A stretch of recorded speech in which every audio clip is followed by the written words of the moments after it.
ओम परम तत्वाय नारायणाय गुरुभ्यो नमः। जय गुरुदेव। परम पूज्य गुरुदेव की जय। परमहंस स्वामी निखिलेश्वरानंद महाराज की जय। बाबा भूतनाथ की जय। माँ बगलामुखी की जय।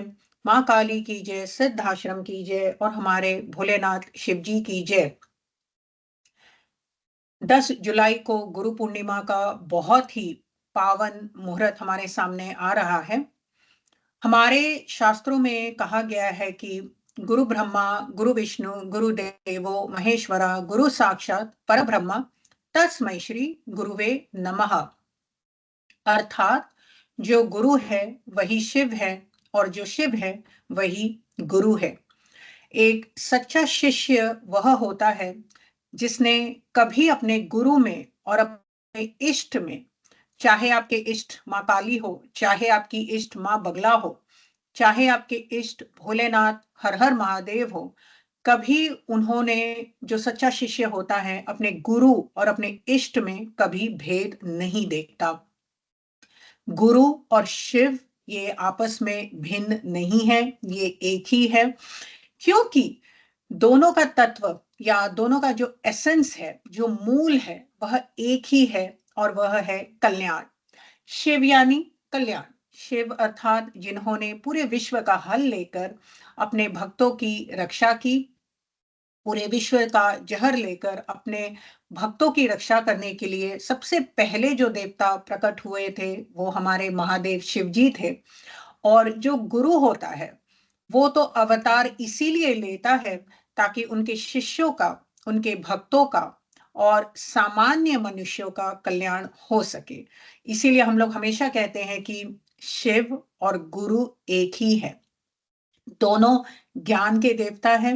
शिव यानी हम लोग कहते हैं हमारे शास्त्रों में, शिव जी कौन है? हमारे आदि गुरु हैं, हमारे आदि देव हैं। तो जो गुरुओं के भी गुरु हैं, जो आदि है, जो अनादि है, जो हमेशा से हैं, जो सबसे पहले हैं, वे हमारे भोलेनाथ शिव जी हैं। और यहाँ पे मैं उनके बारे में आज थोड़ा बात करूंगी कि शिव जी को कैसे हम लोग गुरु के स्वरूप में उनकी पूजा अर्चना गुरु पूर्णिमा के दिन कर सकते हैं। जीवन का बहुत सौभाग्य होता है जब कोई महान गुरु से मिलने को मिलता है इस जन्म में, और उन गुरुओं के अंदर बहुत कुछ सीखने को मिलता है। खासकर जो सिद्धाश्रम के गुरु अवतरित होते हैं, मैंने बताया जो आते हैं सिद्धाश्रम से, वो एक जीवन में एक लक्ष्य लेकर आते हैं और उनका लक्ष्य यही होता है कि कैसे मानव मानव का कल्याण हो, कैसे मनुष्य का कल्याण हो और वे अधोगति से एकदम उच्च, उस जीवन के उस उच्च स्थिति तक पहुंच पाए। गुरु का जो अर्थ है वह है गु प्लस रू इक्वल्स टू गुरु। अर्थात गु यानी अंधकार, अंधकार यानी हमारे जीवन का जो ये अंधकार है, जो हमने इस पूरे माया रचित सृष्टि को, और ये जो हमारा जो शरीर है, हमारा जो एक आइडेंटिटी है, हमारा जो एक अहम है, एक आईनेस है, एक माइनस है, एक जो हमारा अहंकार है, एक जो हम अपने आप को मान बैठे हैं, हम अपने आप को एक एक गलत अस्तित्व मान बैठे हैं, उस अंधकार को जो निकालने का काम करता है वह गुरु है। गु अर्थात अंधकार और रू अर्थात प्रकाश। जब हम लोग मंत्रों की साधना करते हैं, जब हम लोग बीज मंत्रों में जाते हैं, तो र यानी अग्नि तत्व, अग्नि यानी प्रकाश। जहां पर अग्नि है, जहां पर लाइट है, वहां पर कभी भी अंधकार नहीं हो सकता। तो जो आपको गु से लेकर रू की यात्रा करवाए, या जो आपको अंधकार से लेकर जीवन के उस उच्चतम स्थिति तक पहुंचाए और आपके जीवन में वैसा ज्ञान दे दे, आपके जीवन में वह प्रकाश भर दे, वह गुरु है। तो अगेन जीवन में थोड़ा बहुत जब प्रारब्ध जगता है तो बहुत ही महान गुरुओं के अंडर बहुत सीखने को मिलता है। परंतु एक सबसे इंपॉर्टेंट कंडीशन है, जो सच्चा शिष्य होता है उसे अपने गुरु में कभी संशय नहीं करना चाहिए, कभी भी गुरु और शिव को अलग अलग नहीं देखना चाहिए। गुरु इक्वल्स टू शिव। तो कई बार शिष्य लोग बहुत ही स्वार्थ के की मनोकामनाएं लेकर जाते हैं गुरुओं से, वे कभी जुड़ते नहीं है गुरुओं से। वे एक अपने मन में एक ट्रांजैक्शन लेके जाते हैं और गुरु से केवल वहीं तक रखते हैं, लेकिन हमेशा गुरु की गणना करते रहते हैं कि ये गुरु सच में उतना पावरफुल है या नहीं। कुछ लोगों को तो मैं देखती हूँ वो 6 महीने भी एक गुरु के पास नहीं टिक पाते, वो गुरु बदलते रहते हैं। आजकल तो लोग सब कुछ इतनी आसानी से बदल रहे हैं। आजकल तो लोग वाइफ्स भी बदल रहे हैं, आजकल तो लोग हस्बैंड भी बहुत आसानी से बदल रहे हैं। तो ये तो बहुत छोटी चीज हो गई, तो गुरु बदलना तो बहुत ही छोटी चीज है। तो लोग ऐसे मतलब बदलते रहते हैं, क्योंकि जहां पे उनको फायदा दिखता है वहीं पे वे लोग भागते हैं। तो ना उन्हें कभी गुरुओं पे कभी पूर्ण श्रद्धा होता है। तो अगर गुरुओं पे पूर्ण श्रद्धा नहीं होता तो आप लोग करोड़ों जपते रहे, आपका कोई साधना आपकी सफल होने वाली नहीं है।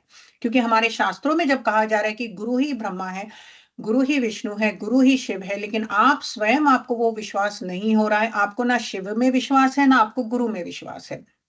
आप गुरुद्रोही हो सकते हैं। कई लोगों को मैं देखती हूँ गुरु की निंदा करते हैं, गुरु में हमेशा दोष भावना देखते हैं। अगर उनका काम नहीं होता है तो वे स्वयं को उतना फॉल्टी नहीं ठहराते, वे अपने गुरुओं को ही ब्लेम करने लगते कि इस गुरु में पावर नहीं है, चलो मैं कोई दूसरा गुरु देखता हूँ। और आजकल तो जहाँ भीड़ होती है, जहाँ पे बहुत भीड़ होती है, वही सबसे बड़ा गुरु हो गया। तो लोग आजकल भीड़ के पीछे ज्यादा भागते हैं।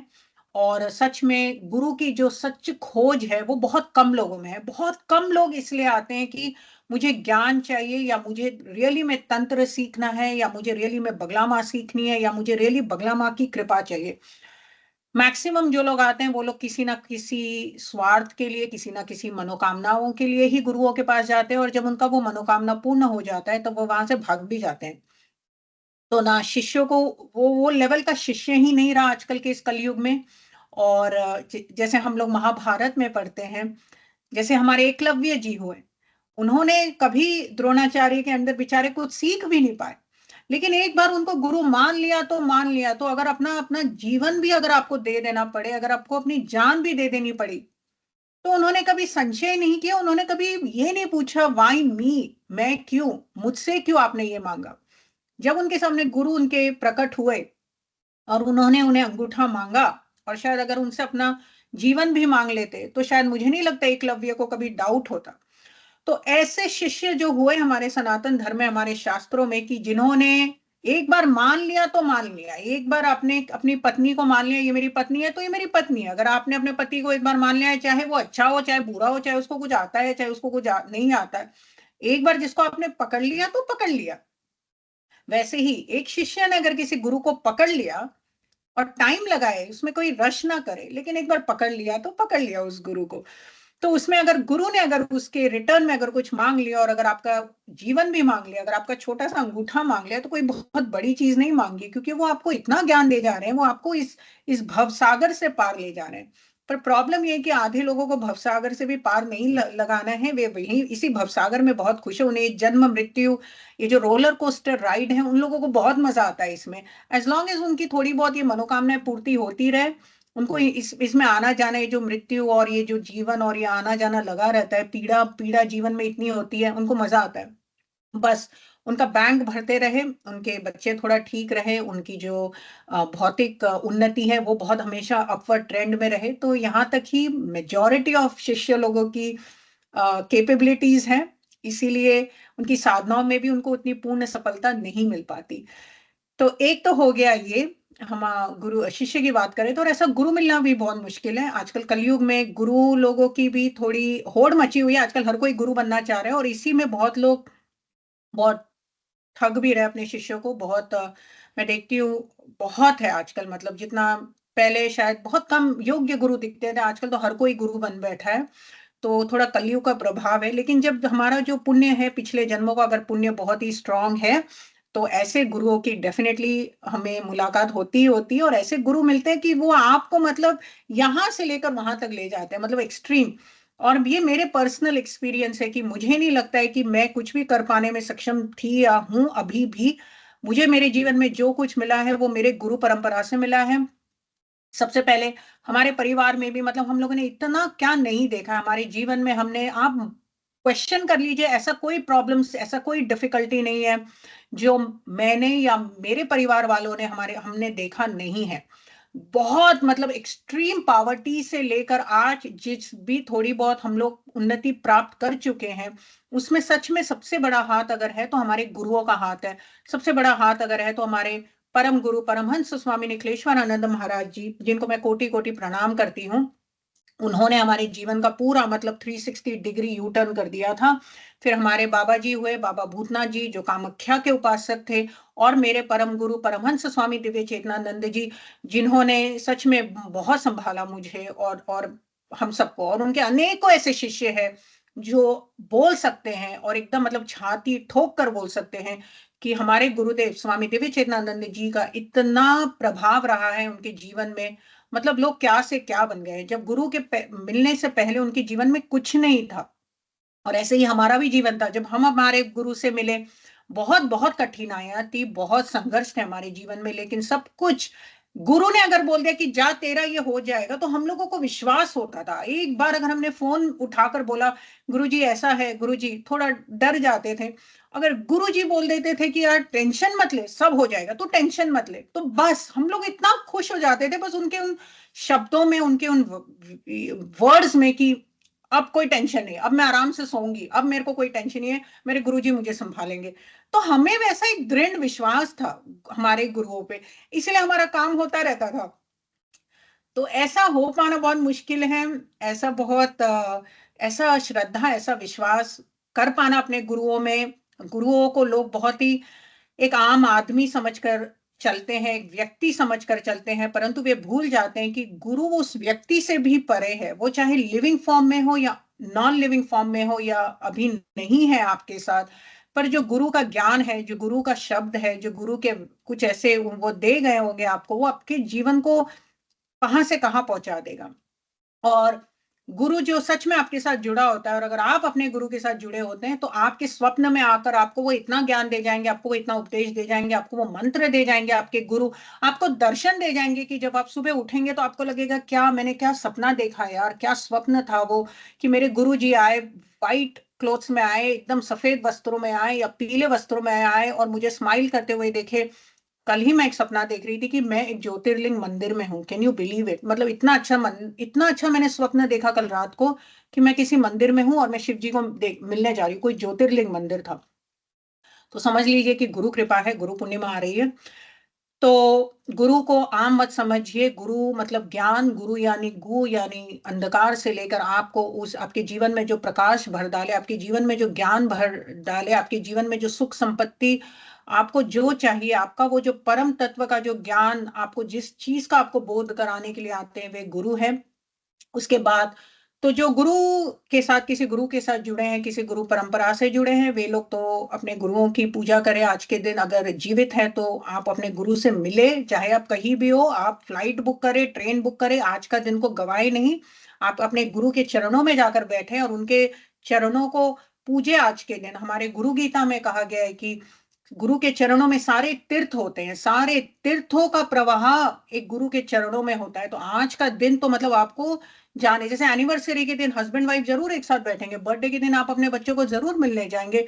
तो गुरु पूर्णिमा से बड़ा कोई दिवस नहीं है। गुरु पूर्णिमा के दिन आप थोड़ा सा भी अगर मंत्र जाप कर लेंगे, आपको सारी सफलताएं वैसे ही मिल जाएंगी। परंतु यस, आपको अपने गुरु में श्रद्धा विश्वास होना चाहिए।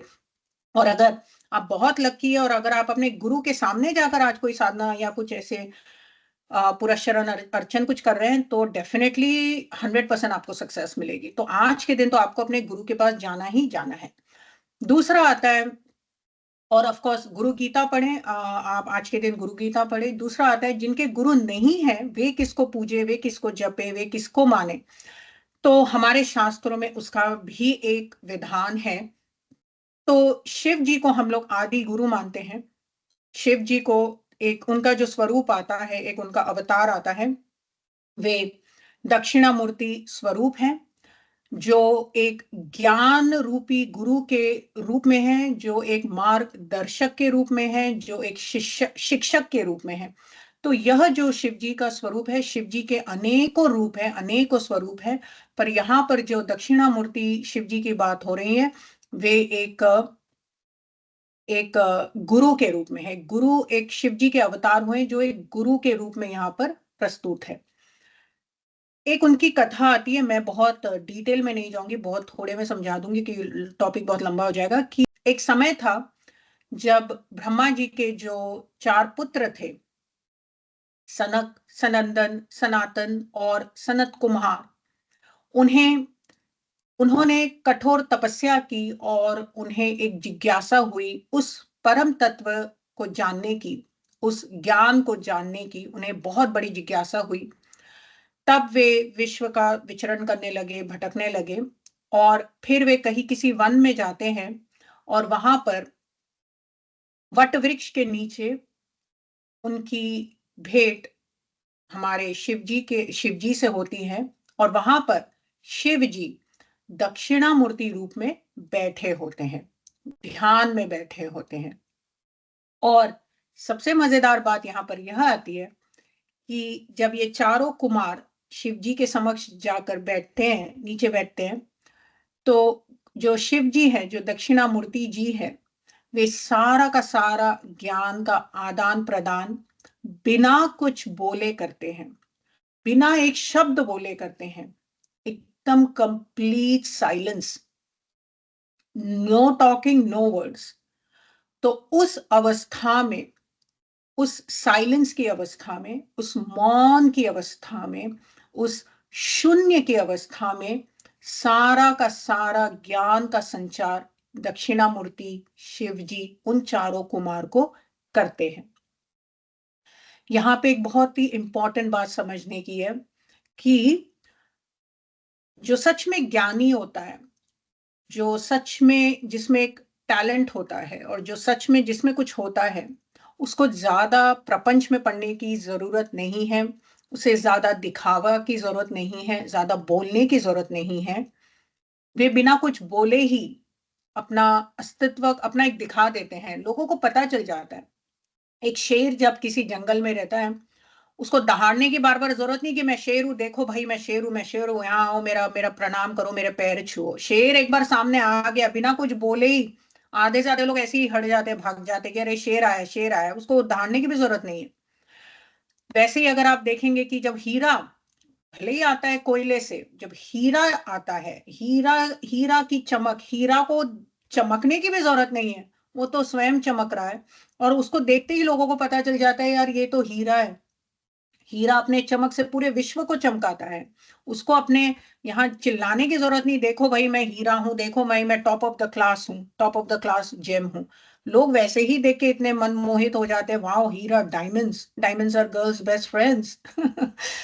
तो जो सच में ज्ञानी होता है, जो सच में ज्ञानी पुरुष होता है, उसको बोलने की या उसको अपने दिखावे की, उसको उसको ये सब की जरूरत नहीं है। बिना कुछ बोले ही वो वैसे ही अपने ज्ञान का संचार कर सकता है। इसीलिए आप लोग देखेंगे बहुत गुरु ऋषि मुनि जो होते हैं, संत महात्मा होते हैं, वो लोग बहुत ही मौन रखते हैं, कई कई दिन मौन रखते हैं। नवरात्रि सब में तो मैंने देखा है 9 9 दिन लोग मौन रखते हैं, केवल और केवल मंत्र जाप ध्यान अवस्था में बैठे रहते हैं। और इसीलिए मैं कहती हूँ बगलामुखी मंत्रों में भी जो वाणी की बात होती है, वाणी पे बहुत नियंत्रण रख के चलना चाहिए, साधना जगत में खासकर। बाकी भौतिक जगत में आपको जितना चिल्लाना है बाहर जाके चिल्लाइए। साधना जगत में जैसे हमारे यहाँ पे दक्षिणामूर्ति शिव जी हुए, जो बहुत ही सरलता से, बहुत ही शुद्ध अवस्था में, बहुत ही मौन धारण किए हुए अपने शिष्य को ज्ञान दे रहे हैं, वैसे ही बगलामुखी के भी जो शिष्य, बगलामुखी के भी जो उपासक है, अपने वाणी पे नियंत्रण रख के साधना जगत में उन्नति पाए। इसीलिए यहाँ पे हम लोग कहते हैं कि ज्यादा, कई कभी कभी कम बोले, मौन रखे, एंड साइलेंस में बहुत ही स्ट्रेंथ है। तो ये सबसे बड़ा था। यहाँ पे जो दक्षिणामूर्ति जी हुए वो एक गुरु स्वरूप में यहाँ पर प्रकट होते हैं चारों कुमारों के सामने, और बिना कुछ बोले सारा का सारा जो परम तत्व का ज्ञान है अपने शिष्यों को वो देते हैं, प्रदान करते हैं। जब उनके आप स्वरूप को देखेंगे, मैं सारा तो नहीं बता सकती, पूरा का पूरा इतना डिटेल में नहीं जा सकती, पर एक बहुत ही इंपॉर्टेंट यहाँ पे जो एक उन्होंने मुद्रा धारण कर रखी है, जो अन्य शिव के स्वरूप में जनरली नहीं दिखाया जाता। जनरली वे डमरू पकड़े हुए हैं, जनरली वे त्रिशूल पकड़े हुए हैं, या वे तांडव कर रहे हैं, या कभी कभी बहुत ही सौम्य अवस्था में माँ पार्वती और गणेश जी को गोदी में लेकर बैठे हुए हैं। ऐसे ऐसे भी कई ललिता जी के साथ दिखते हैं, तो उन्हें गोदी में बिठा कर रखा है। माँ कामाख्या के साथ दिखते हैं, माँ काली के नीचे बैठे हुए हैं, बहुत ही आराम से बैठे हुए हैं, हे शक्ति तू खड़ी रहे, अब मैं आराम कर रहा हूँ, मैं एकदम शव जैसा पड़ा हूँ। तो शिव जी के बहुत, वो बहुत ही लीलाएं करते हैं, तो शिव जी के बहुत स्वरूप हैं। यहाँ पर जो एक की हाईलाइट है कि वे चिन्ह मुद्रा लिए हुए हैं। चिन्ह मुद्रा यानी ये जो मुद्रा होती है इसे चिन्ह मुद्रा कहते हैं। आई होप ये सब दिखाई दे रहा है वीडियो में। जिसमें अंगूठा और ये जो तर्जनी है इसका एक सहयोग बना रहता है। तो यहाँ पे मैंने कुछ गुरुओं से सीखा है, मैंने कुछ आचार्यों से भी सीखा है कि मेरे को हमेशा ये जिज्ञासा होती थी कि मुद्रा क्या है। तो बेसिक अगर मैं इंग्लिश में बता दूं, वेरी हाई लेवल, सबके जो समझने के बहुत ही इजी है। ये जो हम लोग का जो फिंगर होता है इसे हम लोग एकदम ईगो फिंगर बोलते हैं। हमेशा जो ये जो फिंगर है ना, दूसरों की तरफ दौड़ता है। तो मैं, you did this, I did this, I am this, you are this. तो ये जो हमारी उंगली है ये बहुत चलती है बिना बिना कारण के चलती। सबसे ज्यादा पांचों में ना ये उंगली सबसे ज्यादा चलती है दिन भर। मैंने तुम्हें ये बोला था, तू, मैं, यही फुल टाइम। तो इस उंगली को जो दबाने की प्रक्रिया है वो चिन्ह मुद्रा का स्टार्ट है। ठीक है, अब हम लोग धीरे धीरे समझेंगे चिन्ह मुद्रा होती क्या है। तो ये इसको पहले आप अंदर करें, राइट। बोलते हैं ना, when you point one finger at someone else, three fingers are pointing at you, which is true. जब आप किसी एक के ऊपर आप ऐसे पॉइंट करते हो, ये तीनों सबसे पहले आपको कुछ बता रही है कि first look at you, first you जज योरसेल्फ, देन यू जज द वर्ल्ड। तो यहाँ पे जो ये उंगली है, ये जो धीरे धीरे इसको अंदर घुमाने की, यानी इनवर्ड्स, यानी अंदर ले जाने की जो प्रक्रिया शुरू हो रही है, वह चिन्ह मुद्रा की शुरुआत है। तो मैंने किसी एक आचार्य से सीखा था और मुझे वो बहुत छू गया था वो टॉपिक। आज भी मैं वो टॉपिक सुनती हूँ, मुझे बहुत अच्छा लगता है वो क्षण जो मैंने बिताए हैं कुछ ऐसे स्वामी के साथ। तो उन्होंने ये बहुत अच्छे से एक्सप्लेन किया था कि तीन शरीर होते हैं हमारे। जब हम लोग पैदा होते हैं, जब एक जीव आता है सृष्टि में, तो तीन शरीर माने जाते हैं। स्थूल शरीर, which is our physical body, ये जो हमारा शरीर है, ये सब जो आपको दिखाई दे रहा है वह स्थूल शरीर। फिर आता है सूक्ष्म शरीर, जो माइंड, बॉडी, इमोशंस, अंदर की जो इमोशंस, फीलिंग्स, थॉट्स, ये सब, ये सूक्ष्म शरीर। और ये कारण शरीर। ठीक है, इसको हम लोग इंग्लिश में भी बोलते हैं कॉजल कॉजल बॉडी। ठीक है, तो ये जो तीन शरीर हो गए, स्थूल शरीर, सूक्ष्म शरीर, कारण शरीर, मतलब जब सच में जब ये जीव, जब एक आत्मा एक जीव बनता है, बंध जाता है, तो ये जो तीन शरीर हुए, इससे जब आप अपने ये चार, ये हाथ हो गया आपका, इससे जब आप अपने आप को अलग करना शुरू करते हैं इन तीनों से, ठीक है, तो आप परम तत्व की ओर जाने लगते हैं। ये हो गया जीवात्मा, मतलब आपकी आत्मा, और ये हो गया परमात्मा। और ये जीवात्मा जब तक इनसे जुड़ी होती है तो ये परमात्मा से दूर है, ये परमात्मा को नहीं समझ पाते, ये इनका मिलन नहीं हो पाता परमात्मा से। ये इसी में लगा रहता है, ये जो है ये इसी में लगा रहता है कि मुझे खाना खाना है, मुझे भूख लगी है, तो मुझे प्रॉपर्टी इकट्ठा करना है, तो मुझे ये करना है, फिर मेरे मन में ये आ रहा है, अब मैं इंद्रियों के पीछे भागूंगा, मुझे आज का आज प्राइम मिनिस्टर बनना है, तो ओ इसके पास लुई विटॉन बैग है, मुझे ये चाहिए ही चाहिए, सूक्ष्म शरीर।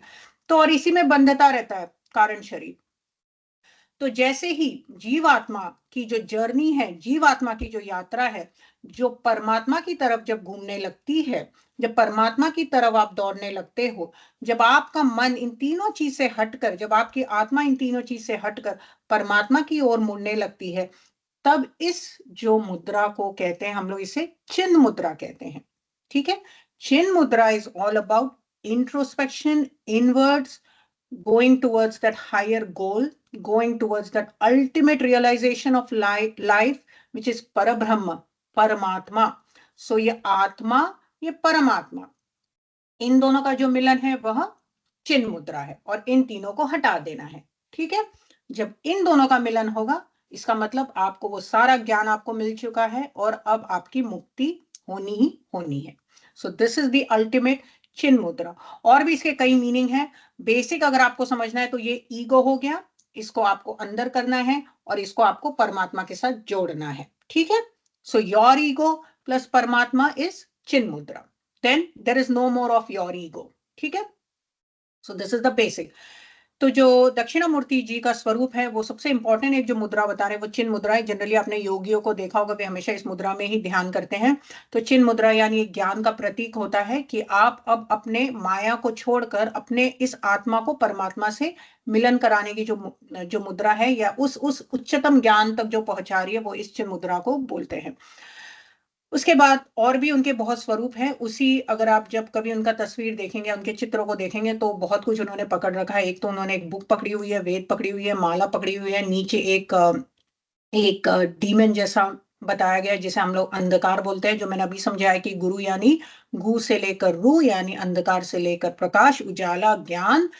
तो ये सब जो है वो दक्षिणामूर्ति जी के स्वरूप है। उसके बाद जो एक दूसरा आता है,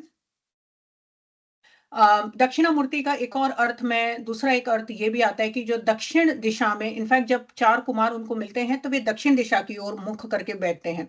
तो जनरली जब हम लोग वास्तु बेसिक भी पढ़ेंगे तो दक्षिण दिशा इज जनरली एसोसिएटेड डेथ से या मृत्यु से या रोगों से या शत्रुओं से। हम लोग जब हवन इत्यादि करते हैं बगलामुखी या किसी भी महाविद्याओं का, तो अलग अलग दिशाओं में बैठकर उनकी साधनाएं करते हैं, और वो इसलिए क्योंकि अलग अलग दिशाओं का अपना अलग अलग महत्व है। तो दक्षिण दिशा जो होती है वो जनरली रोगों से रिलेटेड होती है, जो जनरली शत्रुओं से रिलेटेड होती है, जो अभिचारिक कार्य होते हैं जैसे विद्वेषण, मारन, ये सब जो प्रयोग होते हैं जनरली दक्षिण दिशा से प्रबल होती है। पितरों का भी दिशा जनरली दक्षिण माना जाता है। तो यहाँ पर जो दक्षिण दिशा में यहाँ पर जो मुख कर कर बैठे हैं, इसका अर्थ यही है कि उन्होंने वे यम को, मतलब उन्होंने, ही कैन फेस यम, he can face death, the one god that can face death, जिन्हें मृत्यु का भी भय नहीं है, वह हमारे दक्षिणा मूर्ति है। और ऐसा जो स्वरूप है जो दक्षिण दिशा की ओर जो मुख कर कर बैठे हैं, एक जो ज्योतिर्लिंग है उसमें उज्जैन महाकाल है। इसीलिए महाकाल यानी जो कालों के भी काल, कालों के भी देवता है। काल यानी मृत्यु, मैंने कई बार समझाया, काली यानी मृत्यु की देवी। उनसे कोई कोई जो काली का भगत है उसको कोई मृत्यु वित्यु अकाल मृत्यु छू भी नहीं सकती। तो जो महाकाल हुए हमारे, जो उज्जैन के महाकाल है, वे दक्षिण दिशा की ओर मुख करके बैठे हैं। तो वे मृत्यु, मतलब जो अगर महाकाल के आप भक्त हैं तो आपको कभी आप पे अकाल मृत्यु नहीं आ सकती। ठीक है। तो यम को भी जो अपने अंदर कर ले, यमलोक को, यमराज को भी जो अपने अंदर कर ले, और जिन्हें मृत्यु का भय नहीं है, और जो उनके पास जो शिष्य और भक्त लोग आते हैं, उनपे कभी ही कोई अकाल मृत्यु नहीं हो सकती। वे हमारे दक्षिणामूर्ति है, वे हमारे महाकाल है, उज्जैन के महाकाल है। ठीक है। दूसरा एक और इसका अर्थ ये भी आप लोग समझ लीजिए कि दक्षिणामूर्ति, एक और इसका अर्थ है कि दक्षिण अमूर्ति। दक्षिण यानी साउथ, अमूर्ति यानी जिसकी कोई मूर्ति नहीं है। मूर्ति यानी एक फॉर्म, एक स्ट्रक्चर, जिसकी कोई मूर्ति नहीं है, जिसका कोई आकार नहीं है, जिसका कोई विग्रह नहीं है। इसका अर्थ है जो निराकार है। मैंने ये सब समझाया, परब्रह्म, परम तत्व की ज्ञान।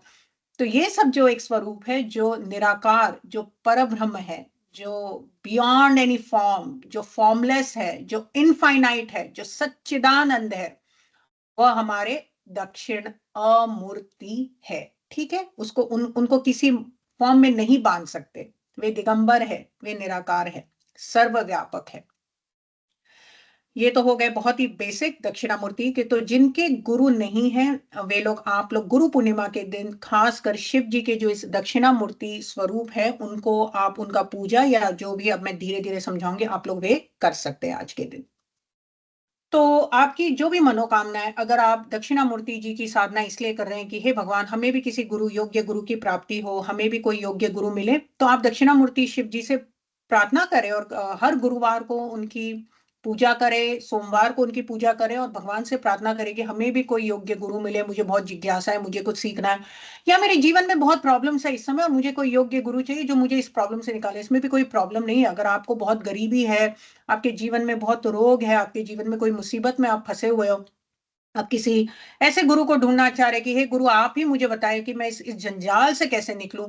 अगर आपके पास ऐसे गुरु नहीं है तो आप शिव जी को माने, कुछ दिन गुरु माने। वैसे शिव जी कुछ ना कुछ हेल्प भेजेंगे ही भेजेंगे, कोई योग्य गुरु भेजेंगे ही आपको। लेकिन आप थोड़ा मतलब डिवोशन के साथ चले, शिव जी के साथ भी। सबसे इंपॉर्टेंट तो आज के दिन, गुरु पूर्णिमा के दिन, खासकर गुरु गीता पढ़ें। गुरु गीता अगर आपके गुरु हैं तो उनके लिए पढ़ें। संकल्प ले कि हे गुरुदेव, मैं ये गुरु गीता पढ़ने जा रहा हूँ, जितना हो सके आपसे, कोई वो नहीं है। और अगर आप शिव जी के लिए गुरु गीता पढ़ें तो हे शिव जी, मैं ये गुरु गीता आपके चरणों में अर्पण कर रहा हूँ या कर रही हूँ, आपके लिए गुरु गीता है। और जो गुरु गीता है उसमें शिव जी ही पार्वती जी को के बीच का संवाद है, तो आप वो जरूर पढ़ें, शिव जी को मानकर चलें।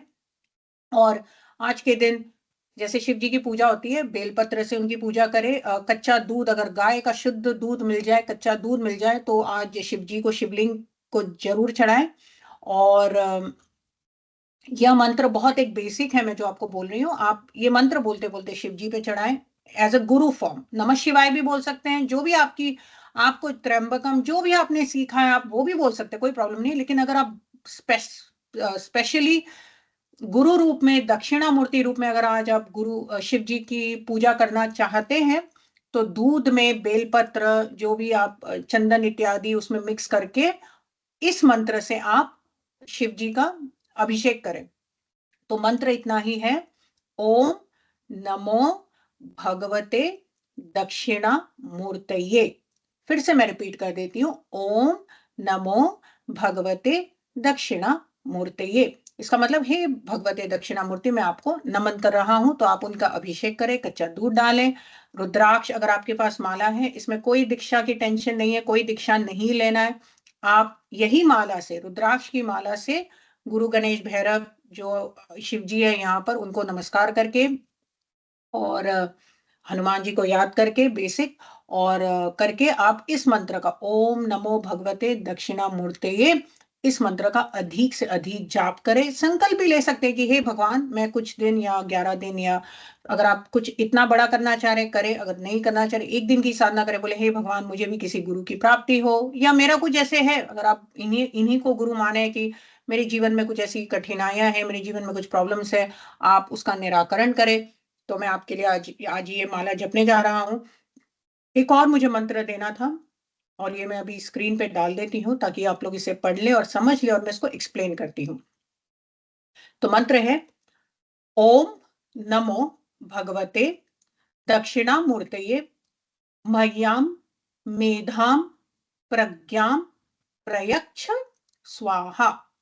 रिपीट कर देती हूँ, ओम नमो भगवते दक्षिणामूर्तये मह्याम मेधाम प्रज्ञाम प्रयच्छ स्वाहा। इसका अर्थ है, अगेन, ओम नमो भगवते दक्षिणामूर्ति, हे दक्षिणामूर्ति शिव जी, आप हमें क्या प्रदान करें? मेधाम मह्याम प्रज्ञाम, यानी जीवन में हमें मेधा बुद्धि प्रदान करे, प्रकाश प्रदान करे, विजडम इंटेलिजेंस, गुड थॉट्स, ज्ञान प्रदान करे। तो यहाँ पे क्योंकि उनके गुरु रूप की पूजा की जा रही है, हम उनसे यही मांग रहे हैं कि हमें मेधा मह्याम प्रज्ञा प्रदान करे, ताकि हमारे जीवन में भी वो प्रकाश आए, हमारे जीवन में भी वो ज्ञान आए, हमारे जीवन में भी वो उजाला आए, जिससे हम जीवन के उस उच्च स्थिति को प्राप्त कर सके। तो ये बहुत ही बेसिक है। तो जिनके गुरु नहीं है, आप लोग टेंशन ना ले, शिव जी सबसे भोले हैं, शिव जी हमारे सबसे सबसे most easily please god is Shiv ji.